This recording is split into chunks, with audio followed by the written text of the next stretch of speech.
Dalam nama Bapa dan Putra dan Roh Kudus. Amin.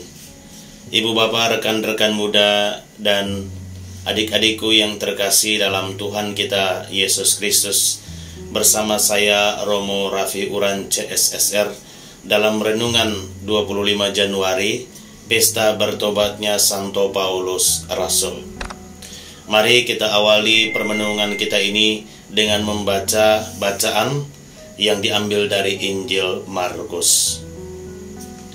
Tuhan bersamamu dan bersama rohmu. Inilah Injil suci menurut Markus. Dimuliakanlah Tuhan. Sekali peristiwa, Yesus yang bangkit dari antara orang mati menampakkan diri kepada ke-11 murid dan berkata kepada mereka, "Pergilah ke seluruh dunia, beritakanlah Injil kepada segala makhluk. Siapa yang percaya dan dibaptis akan diselamatkan, tetapi siapa yang tidak percaya akan dihukum. Tanda-tanda ini akan menyertai orang-orang yang percaya. Mereka akan mengusir setan-setan demi namaku. Mereka akan berbicara dalam bahasa-bahasa yang baru bagi mereka. Mereka akan memegang ular, dan sekalipun mereka minum racun maut, mereka tidak akan mendapat celaka. Mereka akan meletakkan tangannya atas orang sakit, dan orang itu akan sembuh." Demikianlah sabda Tuhan. Terpujilah Kristus. Ibu bapak, rekan-rekan muda, dan adik-adikku yang terkasih dalam Tuhan kita Yesus Kristus, hari ini kita merayakan pesta pertobatan Rasul Paulus. Ia adalah seorang yang antikristus, yang membuatnya menjadi pengejar dan pembunuh para murid Kristus dan semua orang yang percaya akan Kristus. Ia berasal dari Tarsus dan bernama asli Saulus. Ia tertarik dengan hukum dan tradisi Yahudi, sehingga membuatnya sangat antikristus. Ia bersama dengan para imam dan hakim Yahudi melancarkan penganiayaan kejam kepada komunitas Kristen di Yerusalem. Karena sangat marah dan jengkelnya kepada orang-orang Kristen, ia mengajukan permohonan kepada imam-imam besar dan Sanhedrin agar diberikan tugas untuk menangkap semua orang Yahudi di Damaskus yang mengakui Yesus Kristus dan membawa mereka ke Yerusalem untuk dihukum setimpal. Permintaan itu pun dikabulkan. Dalam perjalanannya menuju ke Damaskus inilah ia mendapatkan sebuah pengalaman transformasi, pengalaman perubahan yang sangat luar biasa. Pertobatan Saulus yang diceritakan dalam Kisah Para Rasul menjadi bukti kekuatan transformasi dari kasih karunia Allah. Saulus yang tadinya sangat menentang kekristenan menerima cahaya yang menyilaukan dan mendengar suara Yesus yang memerintahkannya untuk mengubah cara hidupnya dan menjadi alat untuk menyampaikan pesan Yesus. Perjumpaan yang sangat penting ini menandai transformasi yang radikal, perubahan yang radikal dalam kehidupan Saulus yang menuntunnya untuk meninggalkan keyakinannya yang lama dan menerima ajaran Kristus. Pertobatan Saulus menjadi mercusuar harapan bagi semua orang yang menunjukkan bahwa hati yang paling keras sekalipun dapat diubah oleh kasih karunia Allah. Hal ini mengingatkan kita bahwa tidak ada seorang pun yang tidak dapat ditebus dan bahwa kasih dan belas kasihan Allah tak terbatas.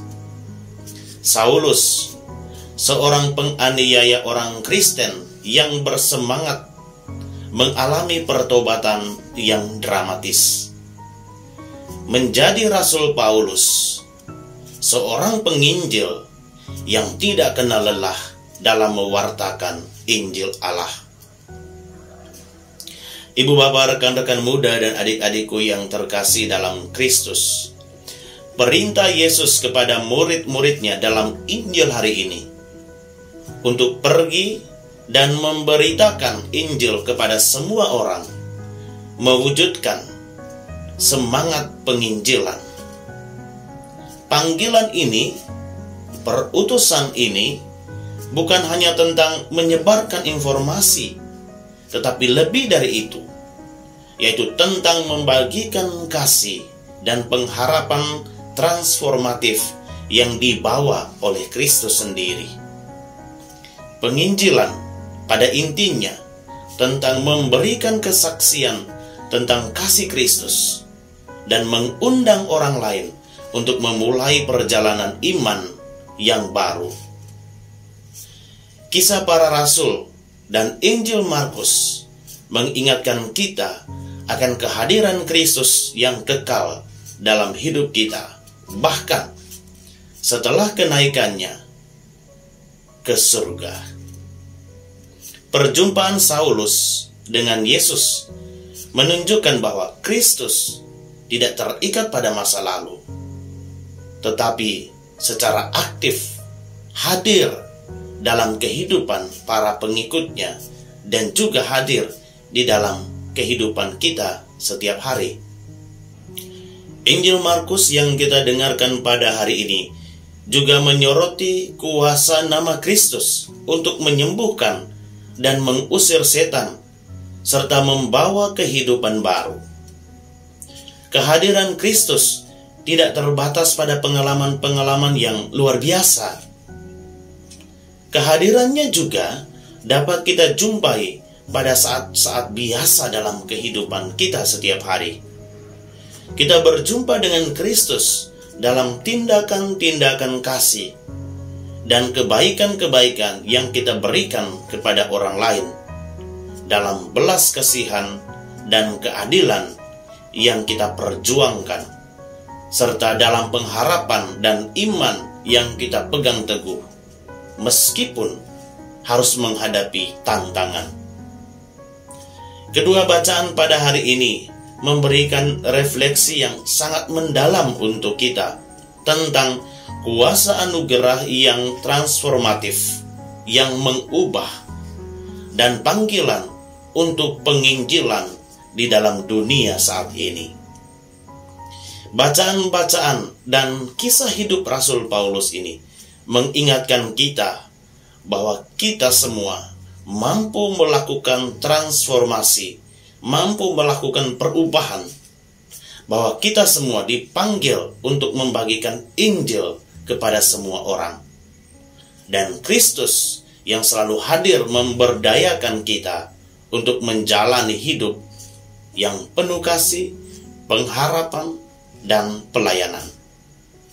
Marilah kita merangkul kekuatan kasih karunia yang mentransformasikan ini, mendengarkan panggilan untuk menginjil, dan hidup dalam kehadiran Kristus yang kekal, memancarkan kasih dan pengharapan Yesus kepada dunia, kepada orang-orang yang ada di sekitar kita. Tuhan memberkati kita semua. Amin. Semoga Allah memberkati saudara-saudari di dalam hidup, karya, dan pelayanan setiap hari, dalam nama Bapa dan Putra dan Roh Kudus. Amin.